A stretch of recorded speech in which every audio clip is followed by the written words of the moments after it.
জীবিত থাকাকালীন অবস্থায় যদি আপনাদের কারো কাছ থেকে কোনো ঋণ নিয়ে থাকেন, দয়া করে আমার সাথে যোগাযোগ করবেন, আমি সেটি পরিশোধের ব্যবস্থা করব ইনশাআল্লাহ।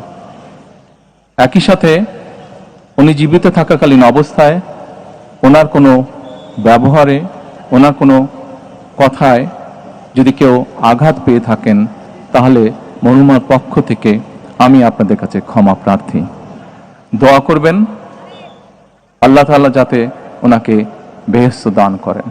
আসসালামু আলাইকুম। আসসালামু আলাইকুম।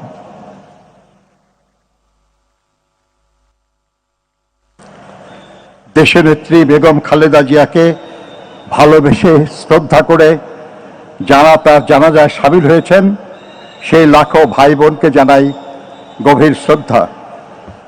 মাননীয় প্রধান উপদেষ্টা পরিষদের সদস্যগণ, রাজনৈতিক নেতৃবৃন্দ, তিন বাহিনী প্রধান সহ কর্মকর্তাবৃন্দকে উপস্থিতির জন্য ধন্যবাদ।